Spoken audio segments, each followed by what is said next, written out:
On this Tuesday night, criminal charges in a Quebec town after what police say was a deliberate act.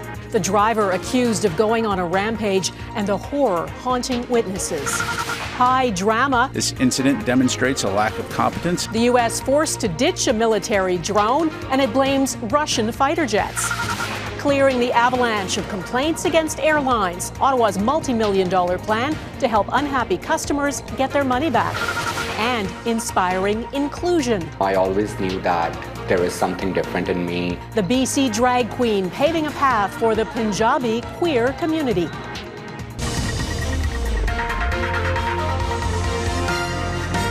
Global National with Donna Friesen. Good evening and thanks for joining us. A driver of a pickup truck who police say deliberately struck pedestrians in a Quebec town has been charged with 2 counts of dangerous driving causing death. The accused, a 38-year-old man who lives in the community, appeared in court today. Lawyers say it's too early to say anything about a motive or the possibility of murder charges. 2 men were killed and 9 others injured, including a baby and a toddler, when they were run down on the street yesterday afternoon in Amqui, in Quebec's Gaspé region. It's a small town, and what's happened has devastated people, leaving them asking why. Mike Armstrong has our top story tonight. The memories of what happened on this street will be hard for witnesses to shake. One who saw the pickup plowing into pedestrians says people were flying through the air like bowling pins. This witness says he saw a man go under the pickup. That's what's stuck in my head, he says. Witness Ken Moreau says everyone around him was hit and the man beside him was killed. Moreau lives in Amqui. He'd just passed a family on the sidewalk, a woman, children in strollers, and what appeared to be grandparents. When he heard a commotion behind him, he looked back and saw the pickup drive through them. He says he can still hear the sound of the truck accelerating. He had only a split second to jump out of the way. Now, according to that witness, the truck drove away but turned back. About a minute later, it passed the scene again, with bodies lying on both sides of the road. From there, police say the driver went to the local provincial police station. Sûreté du Québec spokesperson Claude Doiron says when the suspect showed up, he right away told officers what he'd done. 38-year-old Steeve Gagnon is charged with 2 counts of dangerous driving causing death. Other charges are likely to be added. Gagnon is from the area, but doesn't appear to have known the victims. Gagnon appeared in court in Amqui Tuesday afternoon. There were jeers outside the courthouse. Now, one of the victims was Gérald Charret. Some of his friends were on hand to see the suspect in person. I'd rather see him dead, this man says. The tragedy has shocked the town and the province. It was only a few weeks ago that a man drove a bus into a daycare north of Montreal, killing 2. The incidents have left many questioning whether enough is being done to help people going through a mental health crisis. But in the short term, crisis teams are being brought into Amqui to help people deal with what they're going through now. It hit me hard yesterday. I didn't know any of those people, but I mean, could have been me. I always walk by there. Could have been my mom. Could have been, you know. Gagnon waived his right to a bail hearing within 3 days. He'll be back in court instead April 5th. He left without commenting, but police say he has been collaborating with investigators. They just won't say how. Mike Armstrong, Global News. Prime Minister Justin Trudeau has offered his condolences to the tight-knit community of Amqui. We all have lots of questions, but right now we're just trying to be there for survivors and families, and we will continue to be there as long as it takes as they get through this difficult time. The Prime Minister also thanked first responders for acting quickly, courageously, and professionally. The U.S. says a Russian fighter jet harassed and then collided with an unmanned American drone over the Black Sea in what the U.S. calls an unsafe and unprofessional intercept. The U.S. says the drone was conducting routine operations in international airspace over the Black Sea this morning. It says it was forced to ditch the Reaper drone, like this one, in the sea after one of 2 Russian fighter jets tracking it hit a propeller. The U.S. State Department calls it a brazen violation of international law. What we saw, again, were fighter aircraft dumping fuel in front of this UAV, and then getting so close to the aircraft that it actually damaged the propeller on the MQ-9. Russia has a different story, saying its fighter jets did not come into contact with the drone, but that the drone maneuvered sharply and crashed. Moscow has repeatedly voiced concerns about U.S. intelligence flights close to the Crimean Peninsula. Today, Russia's ambassador to the U.S. said Russia does want to avoid any unintended consequences. We don't want any confrontation between the United States and the Russian Federation. We are in favor of pragmatic relations for the interest of the people of the United States and Russian Federation. In Ukraine, civilians who volunteered to fight and who have died for their country were honored today. At the Wall of Remembrance in Kyiv, family and friends brought flowers and paused to mourn those who have died in the fight against Russia. President Volodymyr Zelensky said he is grateful to everyone who felt it was time to become a warrior. We don't know exactly how many Ukrainians have been killed since the invasion began, but it's well into the thousands. Russian troops are dying too, and the intensity of the fight, especially around Bakhmut, is brutal. Russia has been trying to capture that city for months in a grinding war of attrition. As Crystal Gamansing reports, with Moscow closing in, residents are getting out. The fighting around Bakhmut is being described as very tough and very painful. Ukrainian military officials and the president say it's where the country's future is being decided. And Volodymyr Zelensky's tone all but eliminates speculation of a retreat. We need to destroy the enemy's military might, and we will. Despite months of fierce and bloody combat, that hasn't happened yet. Russian forces alongside private mercenary group Wagner have been pushing to seize control of the city. It's a critical supply route to the contested east. Rob Hubert is a Canadian military analyst. As we see the fighting is intense. Zelensky does not want to be seen as showing as retreating on any aspect, because then it basically, the narrative that the Russians are able to put forward is, we will persevere. Once 70,000 people lived in Bakhmut in the Donetsk region, a Ukrainian salt mining town. Nearly nothing is left, yet the bombardment of it and neighboring communities is relentless. This mother and daughter from Bakhmut say they only know of a 90-year-old man and their neighbor trying to stick it out. They're on their way to Kramatorsk. With a few others, they'll make the hour-long drive, but their destination is not immune to the ravages of the war.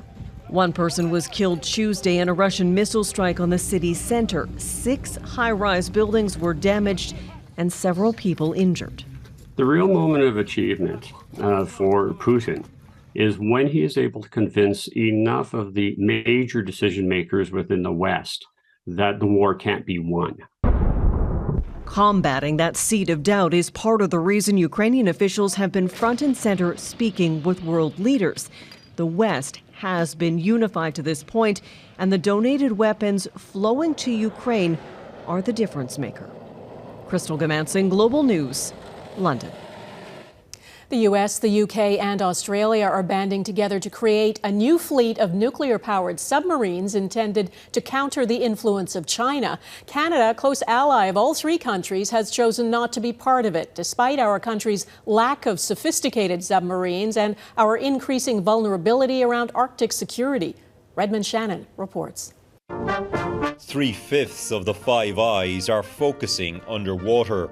The United States can ask for no better partners in the Indo-Pacific, where so much of our shared future will be written. The UK, US and Australia announcing details of the so-called AUKUS deal for nuclear-powered submarines, a new technology for the Aussie Navy. The biggest single investment in Australia's defence capability in all of our history. Over the coming 2 decades, AUKUS will see the trio eventually develop a new sub for the UK and Australia. A driving force is the threat posed by China to Taiwan and in the Indo-Pacific. Beijing says the plan will trigger an arms race. That despite China's President Xi Jinping setting out a vision this week that his military become a, quote, Great Wall of Steel. China also alleges that AUKUS damages nuclear proliferation treaties, a criticism Biden appeared to anticipate. Not nuclear armed subs, they're nuclear powered, not nuclear armed.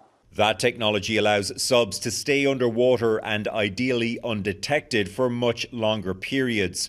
Such capability would be useful in the Arctic for the trio's Five Eyes Security Alliance partner, Canada. Back when Canada was exploring the idea of having nuclear submarines in the 1980s, the Americans were actually quite reluctant to pass on that technology even to us. Cost was and is a factor for Ottawa too. Australia is committing more than $300 billion over 30 years. I don't really see much of an appetite to include us at some point along the way to, have ourselves insert, yet another order of submarines into that very, very tight build schedule. When asked about any potential Canadian involvement, a spokesperson for the Minister of National Defence told Global News that Canada is investing tens of billions in domestic defence programs and $500 million in defence initiatives in the Indo-Pacific region. He added that the minister is in close and frequent contact with Canada's Five Eyes partners. Redmond Shannon, Global News, London. If you're one of the thousands of Canadians waiting for a response to your complaint about an airline, this is news for you. The federal government is promising $76 million over 3 years to help the Canadian Transportation Agency deal with the record backlog. The money is intended to improve processing complaints and ensure that travelers get the money they're entitled to from the airlines as quickly as possible.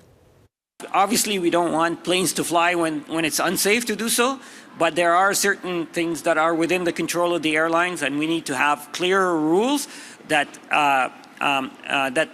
puts the responsibility on the airlines when it's their responsibility.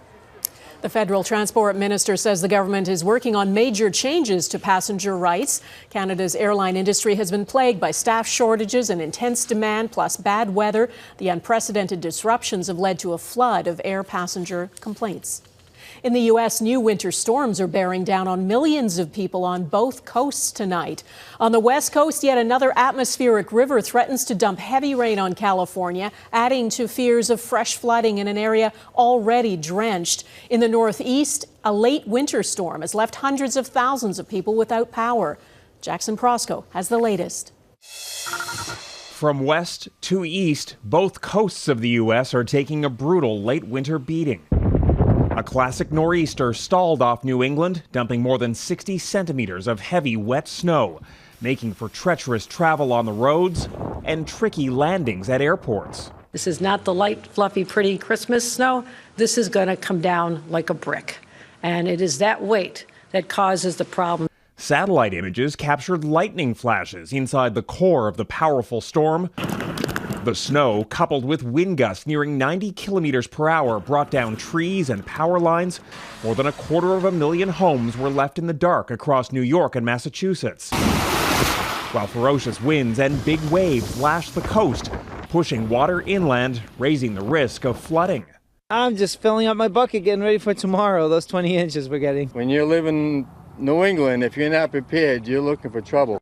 Trouble has already arrived in California, where flooding is now a major threat after a soggy winter that has brought record amounts of rain and snow. My worst fear happened. It happened, and now you see what the devastation can do. This is as bad as it gets. A levee breach in the town of Pajaro submerged homes and led to daring rescues of stranded motorists. Flooded creeks remain a major threat, and the worst is yet to come. Forecasters warn there's a high risk of excessive rain and catastrophic flooding across the state in the coming days. 30 million people are under flood watch as another atmospheric river is set to soak the waterlogged state. From coast to coast in the U.S., the final days of winter could be ones for the record books. Jackson Proskow, Global News, Washington. The ripple effects of 2 American banks collapsing. Coming up, what it could mean for interest rates here in Canada. There's more fallout tonight from the failure of 2 American banks. Silicon Valley Bank's parent company faces a class action lawsuit over the lender's collapse. There are reports the U.S. Securities and Exchange Commission and the U.S. Department of Justice are investigating. As well, the ratings agency Moody's has downgraded its outlook for the entire U.S. banking sector. Anne Gaviola explains why and the impact it could have on Canada. It was fast and furious. Customers withdrew $42 billion from Silicon Valley Bank in a single day last week. Whispers were growing. We were already, really putting our ear to the ground and listening. Fueled by a growing panic online, social media, and other digital platforms. In a statement, the head of the U.S. House Financial Services Committee called it the first Twitter-fueled bank run. The crisis led U.S. regulators to seize control of a second bank, New York-based Signature, just days later, prompting Moody's, one of the big three credit rating agencies, to cut its outlook for the U.S. banking system from stable to negative, citing the rapid deterioration in the operating environment. Moody's also warned downgrades could be coming for 6 more financial institutions in America, impacting credit ratings and borrowing costs for the banking industry. One of the things that you'll see happen in investment markets is that they run for safety. The spillover to Canada's tightly regulated banks is expected to be limited, but fears have fueled an investor flight to bonds that may reduce mortgage borrowing costs. And those bonds are directly correlated to interest rates, specifically fixed interest rates here in Canada. It could impact variable rate mortgages too, as investors now expect interest rate cuts from the central bank. 40% chance that the Bank of Canada may cut interest rates as early as April, and an even larger percentage expecting an interest rate cut by the summertime. SVB didn't have a banking license in Canada, but it played a role in lending to tech startups with big ideas. This thing is going to have a tail or a hangover in terms of how it's going to impact the tech ecosystem. Worries remain about the broader implications for innovation after the loss of a long-standing source of funding at a time when easy money has dried up. Donna? All right, Anne Gaviola in Toronto, thanks. Desperation and despair ahead Malawi's search for survivors after a record-breaking cyclone.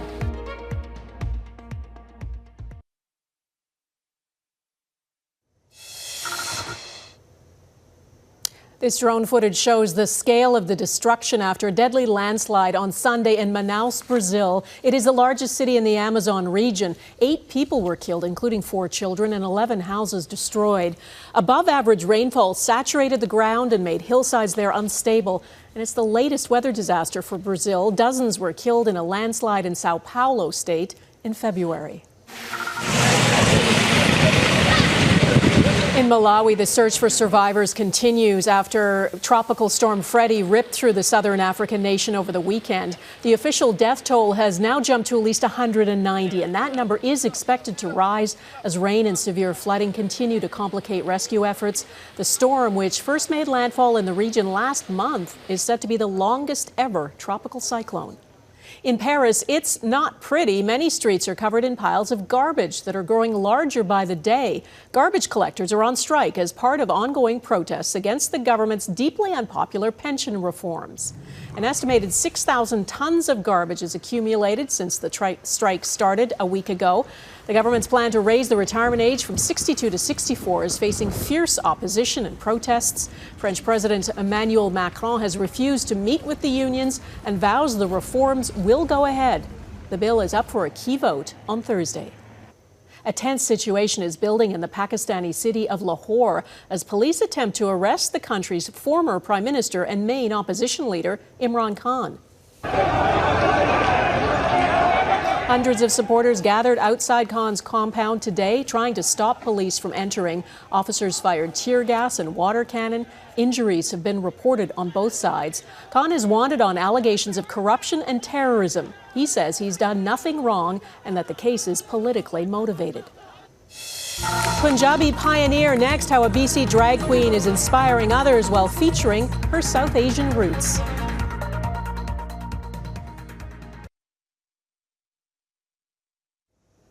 Drag shows have become the latest battleground in culture wars in the U.S. Tennessee has passed a law restricting drag shows, and in more than a dozen states, Republican lawmakers have been pushing similar bills. Drag queens in Canada get hate mail and death threats, too. It can be hard to stand up to that. But as Neetu Garcha reports, one queen in British Columbia is not letting it stop her from thriving.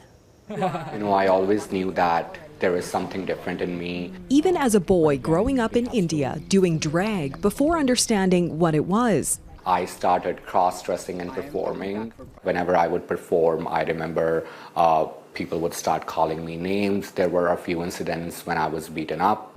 It wasn't until moving to Canada as an international student, Jolene Queen Sloan realized her calling, becoming a pioneer in the queer space. When I went to the gay bar for the first time and I saw the drag queens performing, I was shocked and delighted at the same time because I saw something that I've been doing since I was a child. That was in 2018.